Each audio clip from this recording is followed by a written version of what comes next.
오늘은 용서에 관련된 이야기를 좀 말씀을 통해서 함께 나누려고 합니다.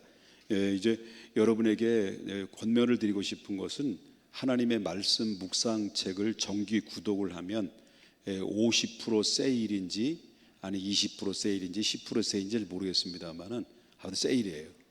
박앤 세일, 바가지 세일이 아니라 박앤 세일입니다. 그러니까 여러분 꼭 동참하셔서 하나님의 말씀 묵상하게 되면 우리가 하나님의 말씀을 들을 때 그 말씀이 쉽게 이해가 되고 공감대가 형성이 되니까 여러분들이 꼭 구독을 해주셨으면 좋겠습니다. 그리고 말씀 묵상에 관련된 그 업체하고는 저하고는 전혀 관계가 없습니다. 이런 한 푼도 안 받았습니다. 그렇게 하시고요. 자, 말씀을 좀 함께 은혜 받았던 부분들을 나누려고 하는데요. 오늘은 이제 교회 공동체 안에서 이루어지는 이제 죄, 정말 치명적인 죄를 지었을 때 그 공동체 속에서 이루어지는 치명적인 죄를 중대한 죄를 지을 경우에는 교회에서 그 중대한 죄를 지은 사람을 어떻게 대처를 해야 될 것인가에 대한 이야기를 오늘 본문의 전 구절에서 나오게 되고요. 오늘은 개인과 개인별로 나와의 관계 속에서 얻어지는 용서하지 못하는 마음, 그리고 나에게 아픔을 주고 상처를 준 사람에 대한 내 자신에 대한 태도에 대한 관련된 부분, 그러니까 이 교회는 공동체에 대한 것과 내 개인에 대한 용서의 부분을 어느 정도까지 우리가 용서해야 되고 용납해야 될 것인가에 대한 이 말씀을 우리에게 도전을 주고 있어요. 그러면 오늘 본문의 말씀을, 이 본문의 말씀 그 전에 이루어진 말씀들을 보게 되면 이렇게 됩니다. 우리는 예수 그리스도를 믿음으로 말미암아 하나님의 자녀가 됐고, 하나님의 자녀가 된 백성들이 한 공동체 속에서 하나님 나라를 위해서 살아가는 하나님의 사람들입니다. 그래서 우리의 목적은 그의 나라와 그의 의를 구하면서 이 땅에서 적을 두고 살지만은 우리의 본향은 하나님 나라를 두고 살아가는 사람들이 우리 믿음의 순례자들이라는 것을 여러분들도 저도 다 이해가 될 거라고 생각이 됩니다. 그렇지만 우리는 이 공동체 속에서 그리스도 이름으로 한 몸을 이룬, 한 피바다 한 몸 이룬 형제가 자매가 됐음에서도 불구하고 교회 안에서 치명적으로 정말 중대한 이런 죄를 범할 때가 있다라고 하는 겁니다. 예를 든다면 오랫동안 다녔던 장로님 죄송합니다. 용서하십시오. 장로님들한테 얘기하는 건 아닙니다. 오랫동안 다녔다라고 하는 사람이 실제 있었던 얘기예요. 오랫동안 다녔고, 그래서 또 오랫동안 신앙생활하면서 또 많은 성도님들로부터 존경을 받았고, 장로님이란 직분도 받았고, 이제 은퇴를 했어요. 은퇴를 하고 난 다음에, 그런데 이제 이분이 이제 교회 안에 이 사람이 은퇴를 하고 나서부터 믿음이 떨어진 거예요. 그래서 서서히 손을 대기 시작하냐면 술을 대기 시작해요. 그리고 세상 사람으로 자꾸 바뀌어져요. 영적인 사람이 바로 성령으로 시작했다가 육체로 맞춰가는 이런 가운데 탈선하다 보니까 영적인 사람이 아니에요. 이렇게 타락할 수도 있다라고 하는 거예요. 그러니까 이 타락한 이 은퇴한 장로님이 교회를 나온 지 얼마 안 됐어요. 예수님을 영접했어요. 첫 은혜를 받은 거예요. 첫 사랑을 받은 거예요. 너무 감격스럽고 너무너무 매 주일마다가 하나님의 은혜가 갈망하고, 주일마다 올 때마다 교회가 오고 싶고, 설교 말씀을 통해서 은혜 듣고 감동받고 한참 믿음이 성장하는데 이 사람과 이 은퇴 장로님과의 교제가 이루어지게 된 거예요. 교제가 이루어지게 되니까 이제 이미 성령으로 시작됐다가 육체로 마치는, 육체로 끝나가는 이 은퇴 장로님이 이 새롭게 첫 은혜, 그리스도를 알아가는 믿음의 은혜 속에 살아가는 사람을 자꾸 어디로 데려가냐면 술집으로 데려가는 거예요. 이 사람은 교회 나온 지 얼마 안 됐고 과거에 술 먹었던 거 다 정리하고, 이것도 정리하고, 다 정리하고 이제 마음 잡고 신앙생활 하려고 하는데 옛날 과거로 다시 이 사람을 별로 유혹을 해서 글로 끄집어내서 술을 먹이고, 그리고 교회에 대한 비판을 하고 담임 목사가 어떻고 저떻고 이런 이야기를 계속 늘어놓는 거죠. 그러다 보니까 이렇게 순수하고 믿음을 가지고 살아가려고 했던 첫 은혜를 받은 사람이 장로도 술을 먹는데, 장로도 이렇게 또 이런 세상 영적인 사람이 아닌데 뭐 나같이 연약한 존재가 뭐 이렇게 해서 결국 어떻습니까? 유가 돼 버려서 결국 믿음 지켰던 그 믿음을 가지고 출발했던 믿음마저도 결국 다 없어져 버리게 되고요. 똑같이 부정적인 사람, 똑같이 탈선된 사람, 그래서 이 사람이 그분으로 인해서 실족되는 상황까지 이르게 되는 상황들이 있었다라고 하는 거죠. 자, 이런 경우에는 계속 또 뭡니까? 이 사람 실족시키고 또 사람 대상자가 또 다른 대상자를 또 고르게 되죠.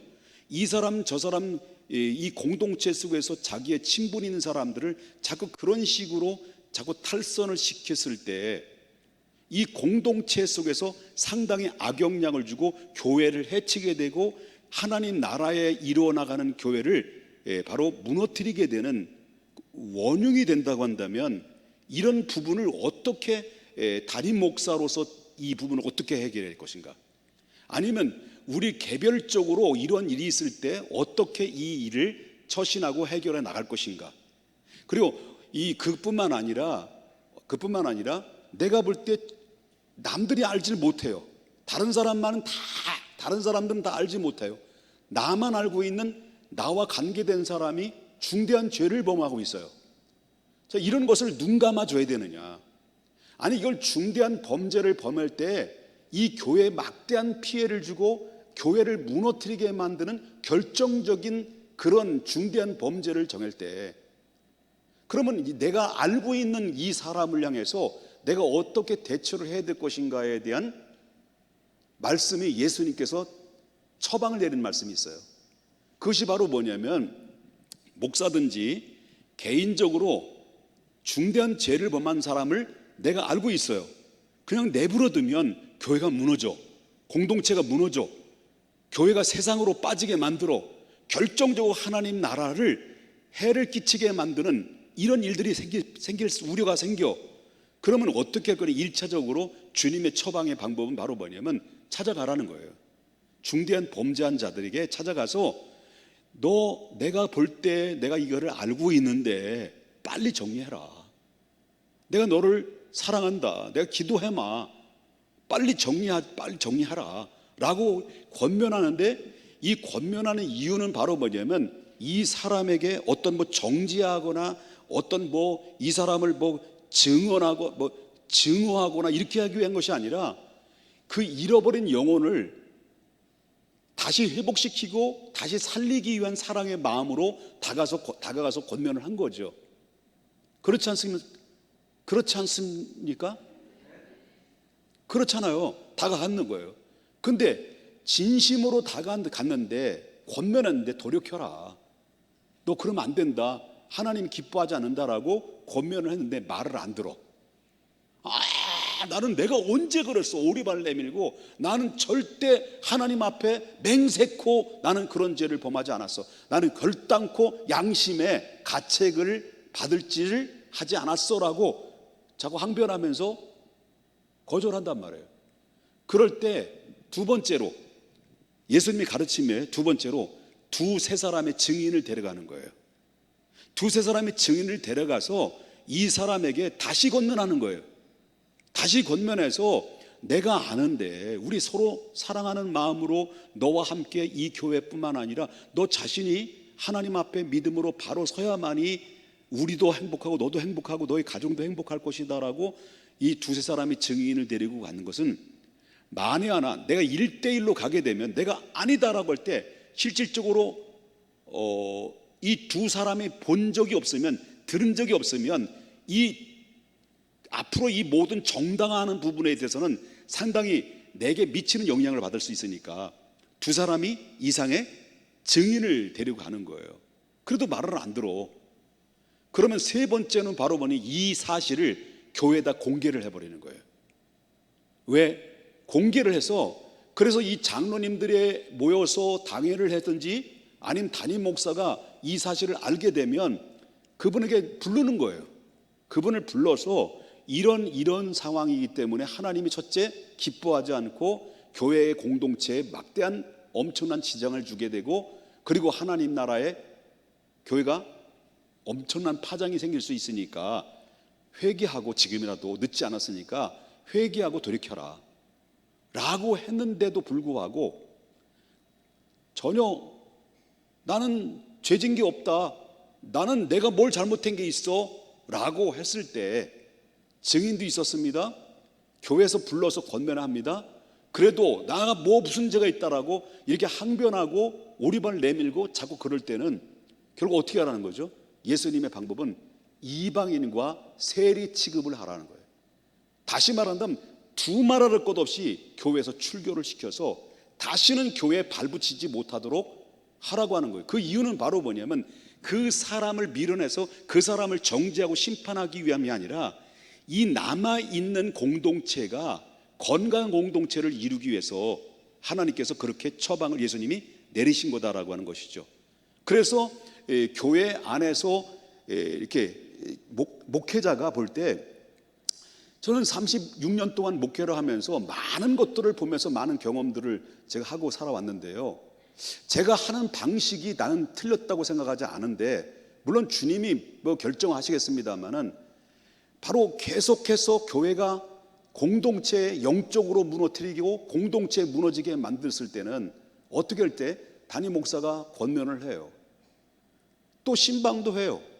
계속해서 권면도 하고 충고도 내렸는데도 불구하고 계속 무리를 지고 그 무리 속에서 결국 공동체를 상당히 혼란하게 만드는 상황이 있을 때는 어떻습니까?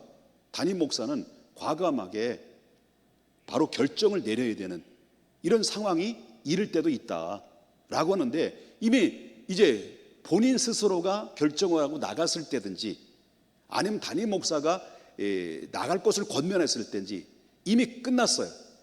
끝났으면 이제 간 거예요. 그러면 이 끝났으면 이분이 가면 다른 교회 가겠든지 영적으로 믿음을 가지고 있기 때문에 신앙생활 잘 하겠지요. 그런데 이미 끝났는데 이 목사님 이거 신방 가야 되는 거 아닙니까? 해가지고 결국 신방 가서 이 사람을 다시 데려오는 거예요. 누가 신방 가는 겁니까? 내가 안 가요. 누가 신방? 그와 관계를 가진 사람이 신방을 데려오면 어떤 일이 벌어집니까? 또다시 교회 공동체가 무너지는 사람들이 너무 많이 발견하게 된다는 거예요. 그렇기 때문에 예수님의 처방의 지난 오늘 전절에 나오는 말씀을 좀 읽어보시면 알겠어요. 예수님 처방이 뭐예요? 그러니까 1차적으로 개인을 찾아가라. 2차적으로 말을 안 들면 두세 사람이 증인을 데려가라. 그래도 말을 안 들면 교회에 불러라. 충고해라. 권면하라. 그래도 말을 안 들면 출교하라. 왜? 무엇 때문에? 남아있는 공동체를 믿음으로 건강하게 세우기 위해서 라고 하는 것을 예수님께서 말씀하셨다는 거예요. 이해되셨습니까? 자, 그러면서 오늘 본문의 이야기는, 자, 이 얘기를 다 듣고 난 다음에 예수님의 제자 중에서 베드로가 이제 개인에게 용서, 개인에 대한 그런 얘기를 해요. 그러면서 베드로가 그때 21절에 보니까 나와 이래, 주여 형제가 내게 죄를 범하면, 다시 말한다면 이제 개인과 개인이에요. 교회 안에서 개인과 개인, 형제입니다. 같은 교인들입니다. 교회 관계 속에서 죄를 범하게 되면 상대방이 나에게 막대한 피해를 줬어요. 엄청난 충격이 왔어요. 그래서 나는 상처를 너무 많이 받았어요. 용서할 수가 없는 거야. 너무 미워. 견딜 수가 없어. 이럴 때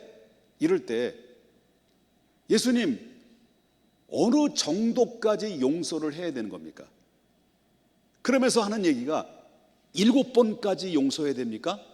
라고 했다는 거예요. 그 7번이라는 것은 바로 히브리나 이스라엘 정서장으로 볼 때는 완전수거든요. 그리고 7번까지는 최대로 용서하는 것으로 베드로는 생각했던 거예요. 그런데 예수님의 답변은 뭐냐면, 너 7번이 아니다. 용서를 하는 것에 대해서는 7번이 아니라 7번을 몇 번까지? 77. 그래 77이 49. 그러면 다 몇 번까지요? 490번. 이건 490번까지 용서라는 말은 그건 무슨 한대라고요? 두 대와 한 대예요, 무한대예요? 무한대로 용서하라는 거예요. 무한대로 용서하라. 그 이야기를 베드로에게 얘기해요. 그러면서 오늘 본문에 예수님이 뭐라고 말하냐면 천국은 이와 같다. 천국은 마치 뭐 같으냐면 비유로 그때부터 예수님께서 베드로와 제자들에게 이야기를 해요. 용서해야 되는 부분에 대해서. 천국은 뭐냐면 천국은 그 주인이 종들을 불러서 마치 결산하는 것과 같다 라고 말을 해요. 결산한 것 같다. 그래서 이 종을 불러요. 종들을 불렀는데 1만 달란트를 빌려갔는데 이 사람이 일도 안 하고 이 1만 달란트를 빌려간 주인에게 달려갔던 이 1만 달란트 가지고 허랑방탕에 다 써버린 거예요. 이게 1만 달란트를 가지고 허랑방탕 다 써버리고 아무것도 없는 거야. 그러니까 이 주인이 결산해야 되는데 1만 달란트 빌려갔으니까 뭘 받아야 돼요? 1만 달란트를 받아야 되잖아. 그리고 1만 달란트뿐만 아니라 뭐까지 받아야 돼? 주인이 결산할 때 이자까지 받아야 되지. 아무것도 없는 거예요. 속된 말로 개털이요. 이런 못 줄디. 아무것도 없는 거예요. 줄 게 없는 거예요. 그러니까 주인이 화가 나는 거예요. 내 이놈!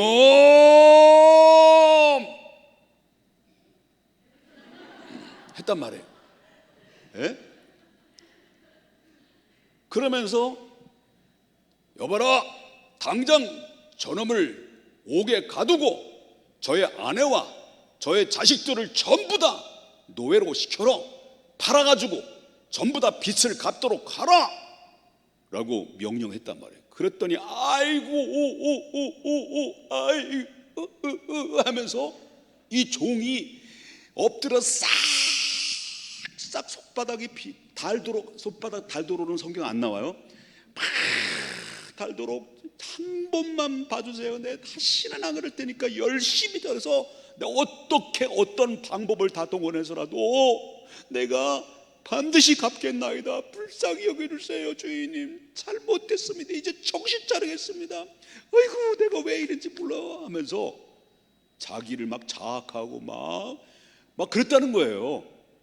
그러니까 주인이 착하지. 그래서 하는 모든 눈물 뿌리고 막 울고 불고 그냥 용서하고 막 불쌍하니까 주인이 용서한 거예요.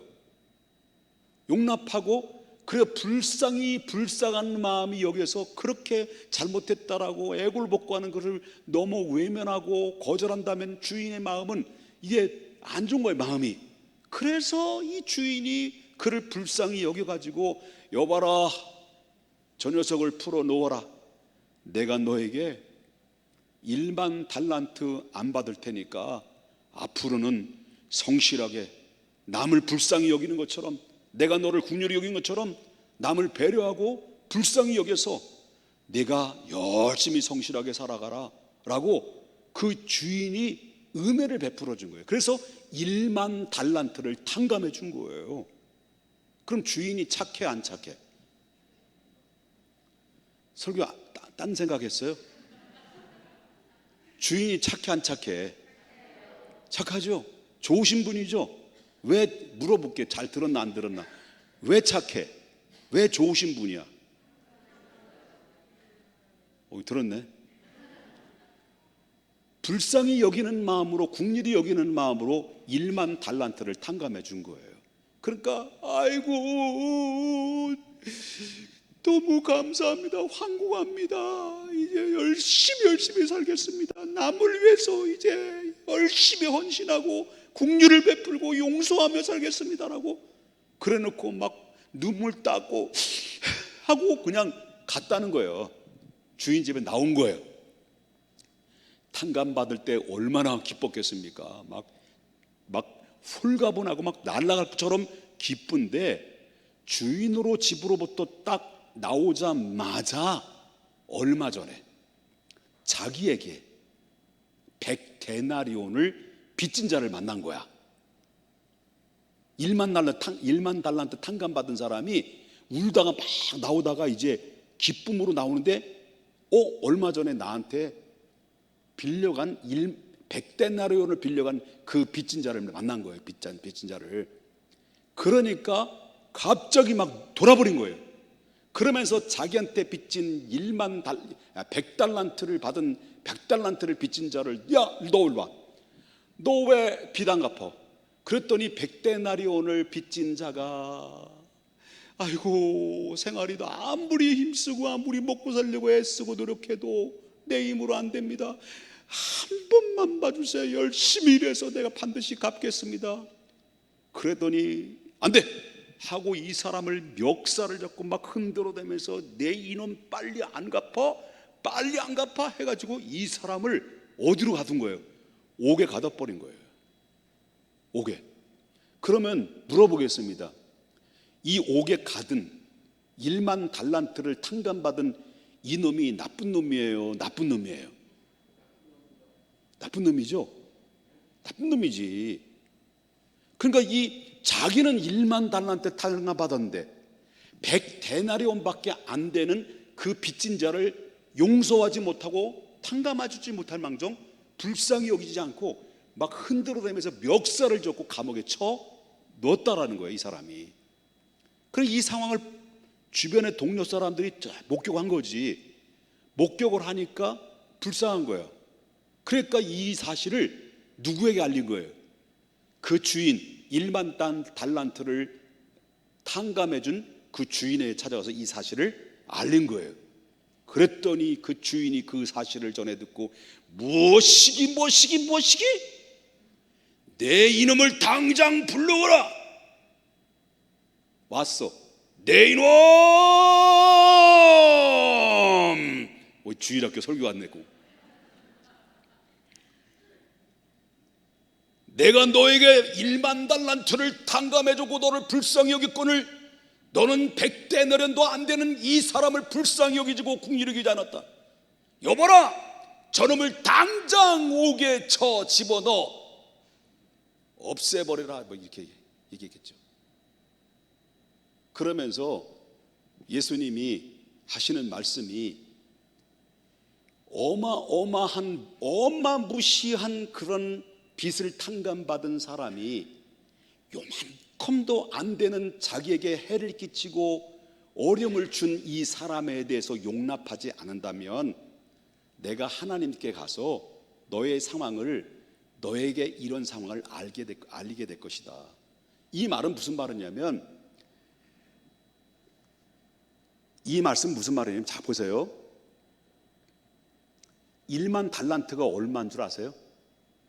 그럼 1데나리온, 한 데나리온이가 얼마인 줄 아세요? 한 데나리온? 한 데나리온이 은하 40kg야. 40g인데 이 은하 1데나리온은 그때 로마 군인이 하루의 품값이야. 하루의 품값. 그러니까 이 일반적인 노동자 100일 정도의 노동을 해서 벌어놓은 금액 정도, 그 정도밖에 안 되는 거죠. 그런데 여러분, 1달란트는 어느 정도일까? 1달란트 모르죠? 1달란트는요, 그때 뭐 지역마다 다릅니다만은 그때 당시 금 20kg 나지 30kg, 40kg 정도 되는 거예요. 그러면 100데나리온을 빚진 자가 하루의 품값을 따져보니까 100일 정도의 품값을 빚을 진 거야. 그러면 1달란트는 16년 동안 노동을 해야 얻을 수 있는 그 품값이야, 이게. 이해되셨어요? 그럼 16 곱하기 16 곱하기 만 해보세요. 그럼 몇 년? 16만 년. 이 정도의 차야. 이해되셨어요? 이 정도의 차인데 그 어마무시한 1만 달란트를 다 탕감받은 거예요. 근데 이 탕감받은 어마무시한 긍휼히 여기고 불쌍히 여겨서서 자기의 모든 빚을 탕감해 준 거에 대해서 고맙고 감사한데 내가 두 번 다시 내가 나가서 다시는 나처럼 이 불쌍히 불쌍한 사람을 긍휼히 여기고 착한 일을 하겠습니다라고 했던 사람이 나가자마자 자기한테 100일 정도밖에 안 되는 품값을 빚진 자를 용납하지 않고 흔들어대면서 감옥에 넣었다. 그런 얘기를 예수님이 하신 거예요. 이 말은 무슨 말이냐면, 아까도 말했죠. 우리는 예수 그리스도 이름으로 한 피 받아 한 몸 이룬 형제와 자매가 됐어요. 그럼 저도 여러분들도 예수님의 보혈로, 그죠? 예수님의 보혈로 다 죄를 씻음받고 탕감받아서 하나님의 자녀가 된 것은 내 공로예요. 하나님의 전적인 불쌍히 여기시고 긍휼히 여기신 하나님의 사랑 때문에 그런 거예요. 하나님의 사랑 때문에 그런 거지, 그죠? 그래요, 안 그래요? 하나님의 사랑이에요. 이 사랑은요 1만 달란트 비교가 안 되는 거예요. 우리는 영원히 죽을 수밖에 없는 심판받아 마땅한 죄악의 빚진 자였습니다. 심판받아야 될 자였습니다. 그런데 예수 그리스도를 이 땅에 보내셔서 십자가에 내주시고 그 대신 저와 여러분을 당신의 자녀로 그냥 품어주신 거예요. 용납하시고 죄값을 다 속량해 주신 것뿐만 아닙니다. 여러분들을 하나님의 당신의 자녀까지 삼아주신 분이에요. 그래서 우리 입술로 감히 아바, 하나님을 아빠라고 부를 수 있는 엄청난 하나님의 은혜를 입은 사람들이 누구일까요? 우리 아닙니까? 우리 아니에요? 우리예요. 이렇게 말할 수 없는 하나님의 은혜로, 말할 수 없는 하나님의 긍휼로 예수 그리스도에 내어 주실 때 하늘도 땅도 산천초목도 울었는데 하나님의 마음이 얼마나 아프셨습니까? 예수 그리스도를 십자가에 내어줄 때까지는 하나님이 찢어질 정도로 하나님의 마음이 아플 만큼, 예수님을 내어줄 만큼 우리를 불쌍히 여기시고 긍휼히 여기시고 우리의 모든 죄를 그분에게 속량해 주셔서 죄악의 빚진 자로서의 자유를 주신 것뿐만 아니라 당신의 자녀까지 삼아 주셨는데, 은혜지. 은혜 아닙니까? 은혜예요. 그런데 우리는 하나님의 말로 표현할 수 없는 만큼 어마무시한 하나님의 빚을 탕감받은 사람들이, 같은 형제 자매들이 모여서 아까하고 다 차원이 다른 거예요. 아까하고 차원 다른 거예요. 형제와 자매들이 나에게 작은 것 하나 아픔 줬다고, 나에게 상처를 줬다고,